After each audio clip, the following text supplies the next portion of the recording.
I didn't sleep very well last night, and when I woke up this morning, I thought about my plan from the night before, from yesterday. My plan was to wake up today, get myself ready, come out here to the edge of the forest and record videos.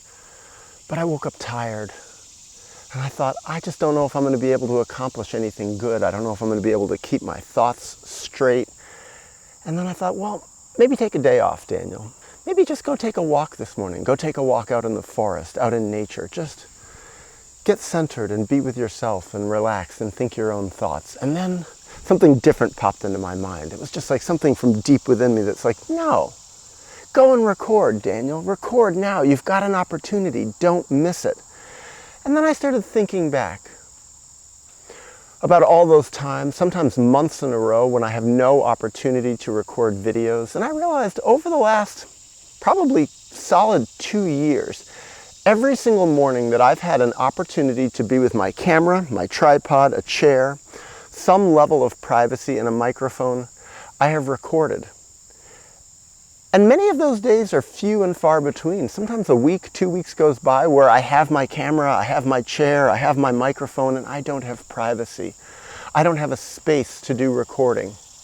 Or sometimes I have a lot of privacy and a lot of space, but I'm in another country. I'm on the other side of the world. I don't have my setup. I can't record a good video. So I thought, Daniel, you always try to take the opportunity, just do it. So then I thought, what could I talk about? I don't even know if my mind's straight enough to talk about any sort of deep psychological theory or about real deep psychological healing. And then I thought, we'll talk about missed opportunities.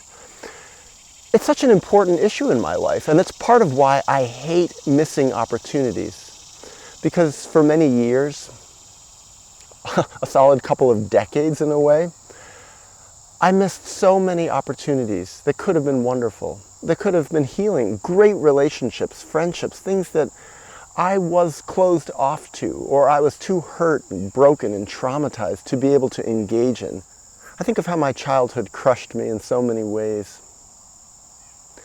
Just stunted me, screwed me up, sent me running down totally incorrect, unhealthy avenues of life, lost in addictions and even things like pornography, or lost in just trying to have one-night stands, but not really developing myself so that I could have a real loving friendship with a woman.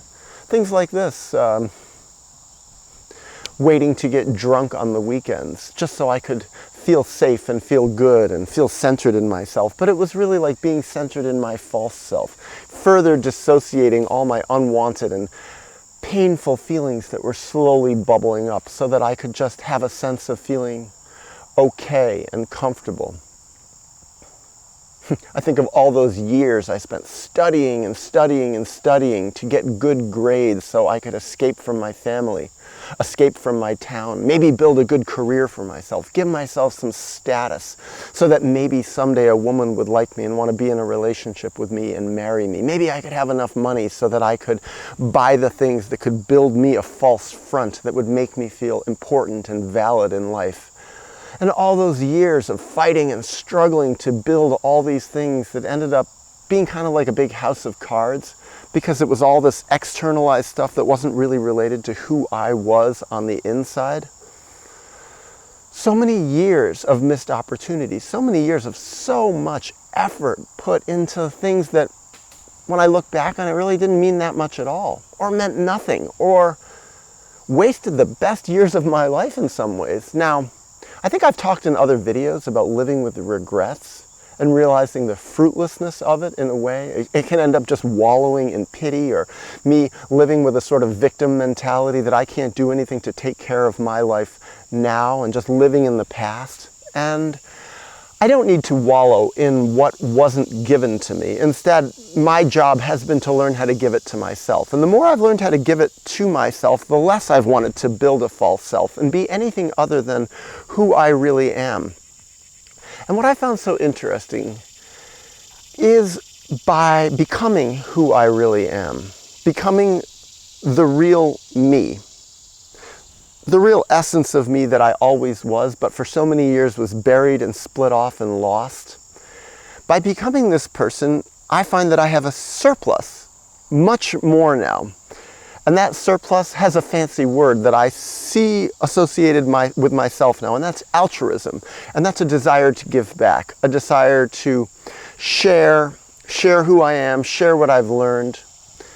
I don't know if I like the word teach, because I think of so many of the people who in the past were my teachers, were such horrible human beings who didn't actually teach me things about growing and healthiness. Maybe, and I even don't like the word role model, because I think of who were called role models back when I was a kid. People who were awful. A lot of times the people who had the highest status because they were the most fake, the most split off and dissociated, the most grandiose. And sometimes these people who were role models, children and adults, underneath the surface were very nasty, had a real inability to be honestly healthy and intimate. They didn't have empathy a lot of times. And that was what was held up to be role models. So if I think of some people say, oh, you're a role model, Daniel. And I'm like, well, that word is sort of, it's been burned for me. It's something that I don't like. But I do like the idea of being myself and sharing myself. And maybe others can get something from it, derive some sort of usefulness from it.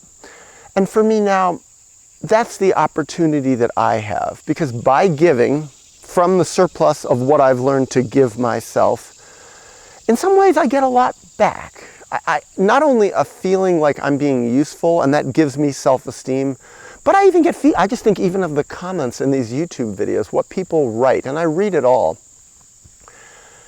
There's something about it that's a reminder, yes, you are on the right track. It's like I am able to hear from an external source, not just what I'm hearing in my head. Yes, you're doing right, Daniel, but to see other people say it, it's a good feeling. And it reminds me, don't miss opportunities.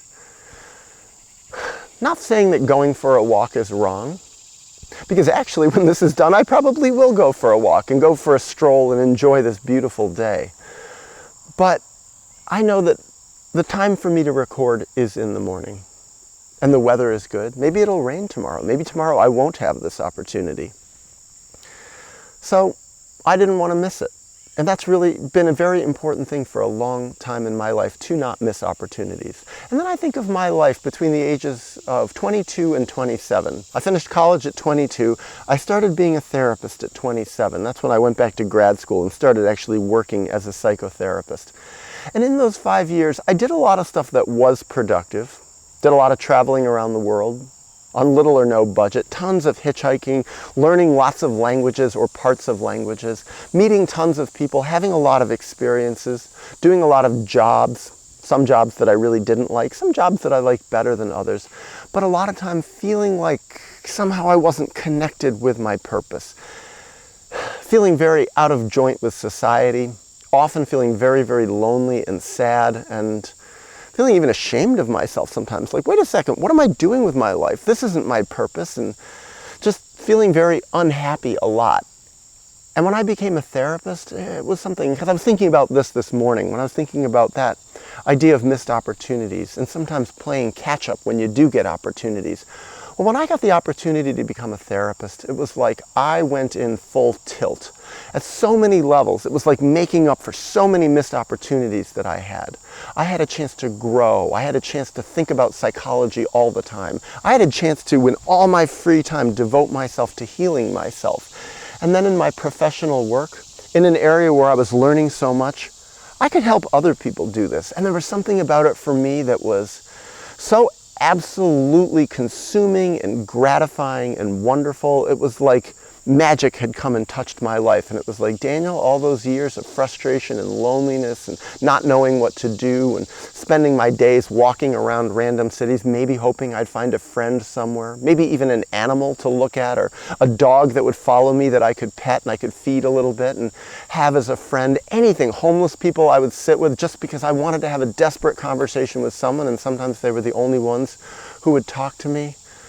Well, when I became a therapist, it was like, wow, I have a full-time life, morning to night, every day, and the weekends in my own way, doing it with myself, to do everything that I wanted to do. And it was just like years, and this lasted for years of just like, I am making up for those missed opportunities. And something has lived of that spirit with me ever since. Just this desperate desire to make the most of every day, to cling, to grab, and to wring every last drop of water and moisture and whatever's in there out of the opportunities for me. And I have a strange feeling that this may continue for the rest of my life.